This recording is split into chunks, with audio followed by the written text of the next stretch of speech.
What's up, you guys? Chris McGarry Hand Jr. here. I want to talk to you on this video about one of my favorite moves in combat sports, and that's the pull counter.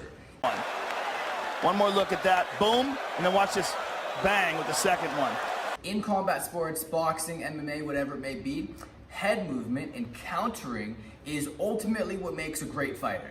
You know, anyone can just move forward and throw punches, but a lot of times what happens is that fighter tends to get knocked out or tends to get a lot of damage.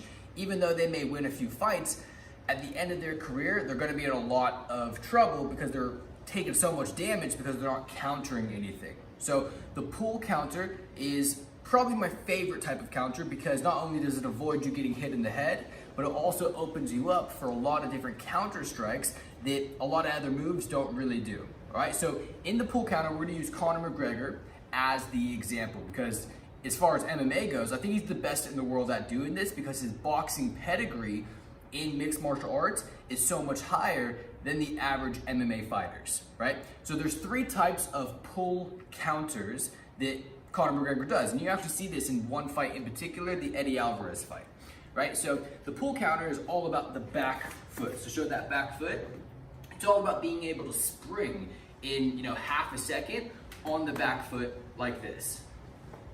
Boom, boom. So if I'm using the double end bag, punch, jab, jab, and I'm gonna imagine that my opponent is throwing a right hand at my face, as most fighters would do periodically throughout a fight.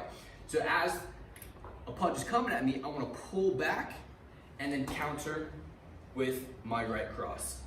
Boom. So I'm avoiding their punch hitting me. Boom. So if I just stay stationary, if I don't move my head, if I don't pull back, I'm gonna get hit in the mouth. I don't want that. Instead, what I want is I want to be able to pull back and not just get them to miss, but make them pay for it, as Coach Bruce used to say. So, pull back, counter. Now there's three different variations on how to do this. One is pull back straight. Now this isn't necessarily my favorite thing to do because when you pull back straight like this, it leaves your torso open. Now you gotta be able to do this really, really fast for it to work effectively, but make no mistake, it will work. You just have to be really quick because if you're not, if you pull back slow and they throw a right hand at you, well now you've just left your entire body open. And if you've ever been hit with a body shot before, it's probably the worst pain you'll ever feel in a fight. It's worse than getting punched in the head, it's worse than getting a black eye. Getting a body shot is disgustingly brutal. So when you pull straight back, you just leave yourself very vulnerable. If you're gonna do it, you gotta be fast. Boom, boom. That's one. Variation number two is more my favorite. I like to pull not just straight back, but back and diagonal. So this way, I'm not leaving my body exposed, and I'm even giving myself a bit of an angle to throw a counter punch. So instead of moving straight back like this, I'll show it from a different angle. Instead of moving straight back, I'm gonna move back and to the side, diagonal, boom. So again, straight would be this, diagonal would be this. So again, we pull this, throwing a punch at me, boom, boom. So notice if I go slow, I'm pulling back, so I'm missing that right hand, and now I'm getting the whole side of their face as my target, right? So if we go fast, boom, boom. I'll move in real speed. Boom, boom. And like I said, in the first type of pull counter, you leave a lot of your body exposed. In this, you're really only leaving one side of your body. I'll take those chances because I'm sacrificing, the left side of my body in order to get all of this torque, all of this momentum, all of this opportunity on the counter.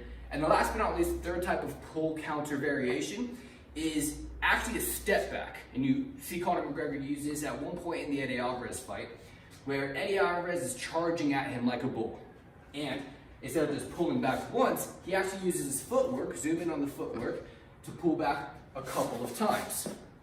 So a traditional pullback, you don't move your feet. You just spring back and forward. In this particular type, number three, he pulls back a couple times, creates some space, and catches Eddie coming in. So in this, I'll start a little bit more forward because I'm gonna be moving back. So Eddie Alvarez coming, boom, boom. Again, Eddie Alvarez is coming at me, boom, boom, boom. Now, in a pull counter, the number one thing you want to focus on is the back leg. If you don't have any momentum on that back leg, the counter is not going to be very effective. So let's say all my weight is on my back leg, and then I try and spring back. I'm not creating any momentum with myself. I want to create a spring. So my weight is evenly balanced the entire time. So when I spring back, boom, I'm ready to come forward with a ton of momentum on that counter. And you can do this, by the way, with the left jab, boom, boom, boom. You can do this with a counter with the power hand, boom, boom. Again, you can do this diagonal, boom, or you can do it stepping back, boom, boom, boom.